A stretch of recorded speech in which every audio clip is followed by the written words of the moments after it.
Hey guys, welcome back to Rather Racing, and today I'm going to talk to you a little bit more about the Rat Rod Race Mower that I got.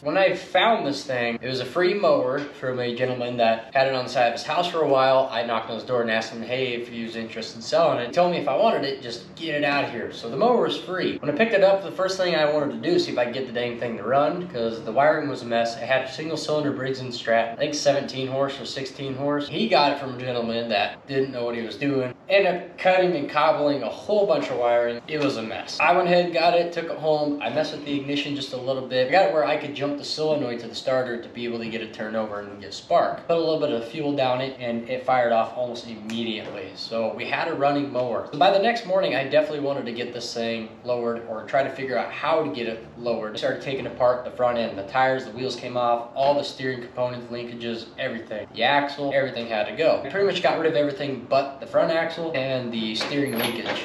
Everything else I had to either make or somehow modify to get it to fit. So we took the front axle, we flipped it upside down, notched the frame, it fit perfect. I was gonna stick the front out a little ways, but I decided I didn't think that was gonna look cool, and I didn't like how the front end was sticking out so far, so I decided just to bring it back, notch the frame, and that's where it's gonna be. So after doing that, we modified the steering linkage a little bit. It was pretty much just flip it, cut it, modify it a little bit, and it fit. The next morning, we went ahead and took the rear axle apart, took all that out, I disassembled it, rewelded the rear diff, and I put high temp grease inside the transaxle. Now, I learned quickly that you cannot put gear oil in it as much as I wanted to. The outcut shaft does not have a seal on it, so you cannot put gear oil on it if you flip it upside down. If you keep it right side up, you can do that. Unfortunately, I learned the hard way. Fluid went everywhere, all the way down the street, so I immediately took it back home, took it back apart, put high temp grease in it again, and it was fine. I'm still running the stock rear end that's on this thing, and it is doing okay. I say that because it's starting to make some noise. We did a pulley swap. I think I did like a 6-inch or 10-inch pulley in the front, 2.5 in the rear. I did have to go get like a coupler and then the pulley itself and weld that together for the front. The back, I was able to just go buy it. The carburetor, I ended up taking off and putting a Makuni 22 carburetor on it. I had an aftermarket exhaust I put on there, so I did a side exit dump right out the side, just in front of my rear wheel, and it sounded phenomenal.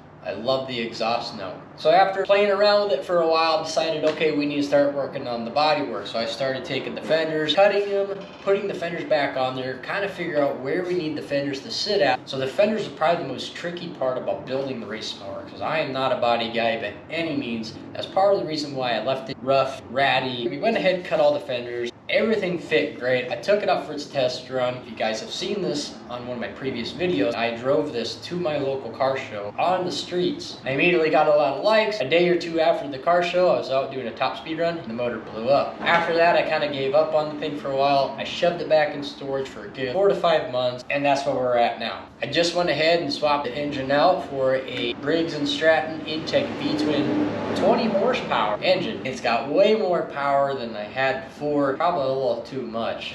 I've already about rolled this thing. It is a beast on pavement, a lot more fun on dirt. Enough talking, let's go ahead, let's go drive this thing. Still the same stock fuel tank. Should put a bigger fuel tank on it. Yeah, we got oil. This thing sucks way more fuel than it used to. And we're almost out of gas.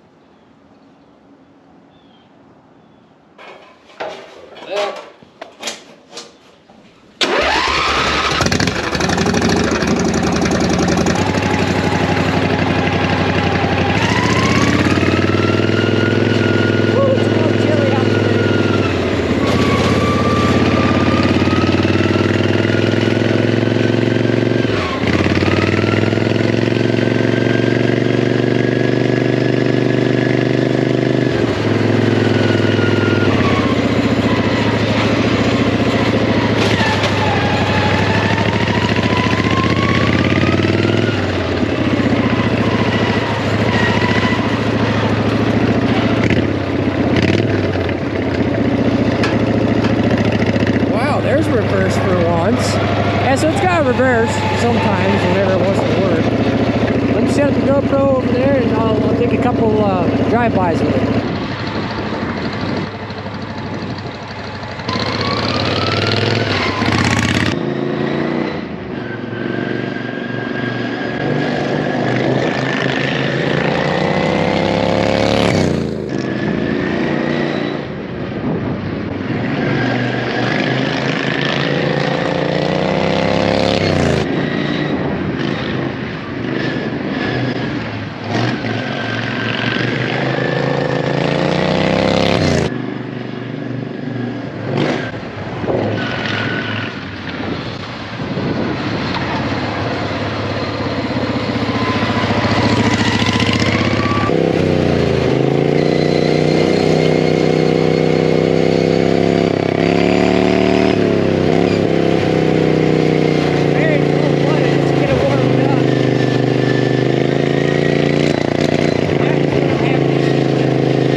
Around the neighborhood. Let's kind of just cruise around on it and see if we get anybody's reaction on it.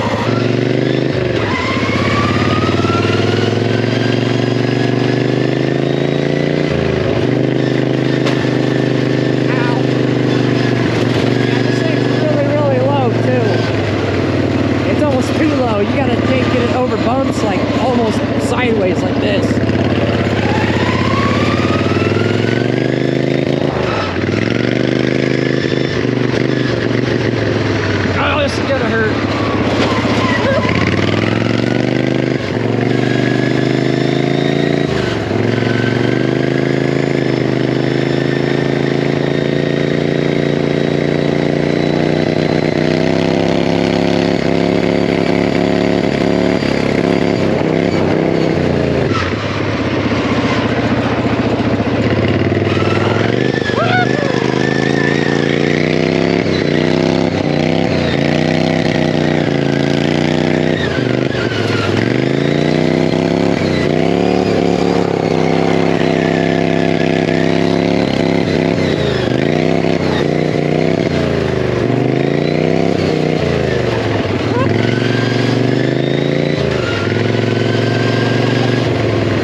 This thing is a handful. It's a lot of fun to drive, but there are a few things I do want to try to assess. One being better brakes. Two, the steering needs to be a lot better. I'm just not sure how I'm going to go about it. Three is tires. This thing bites like crazy on pavement. I could probably go a lot faster and have more control on gravel because I don't have the road throw me all over because the tires. Pavement has a lot more grip, so I can't really keep it straight, if you know what I mean, because there's so much play in the front end. I don't like the front tires anyway. They're ugly, but they were cheap, all right? I was kind of on a low budget on this thing. But now, after putting the V-twin on it, we're probably in it for roughly, I think, $800 now, because the motor was $200. This is probably my second or third battery.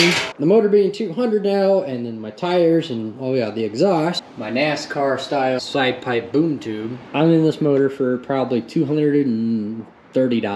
That's with an oil change, fresh air filter, plugs and coils I already had from a previous V-twin that we were going to put on it. All in all, right now, what you're looking at, that's probably an $800 rat rod race mower. I think that's decent, you know, something that's affordable that anybody could do. Anybody can do it, as long as you got a grinder, and even if it's a little 110 flux core welder, it don't matter. You could do this too. It's a lot of fun. I highly encourage it, especially for those of you that are starting to get into small engines and small engine hobbies like go-karts, mini bikes, and lawnmowers. These are a blast. Should we paint it? That's one of the biggest arguments I've had with myself is, do I paint it, make it look cool, or do we leave it, you know, rat roddy? I know a lot of you probably gonna say leave it. All right, one more time, here we go.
come at it sideways.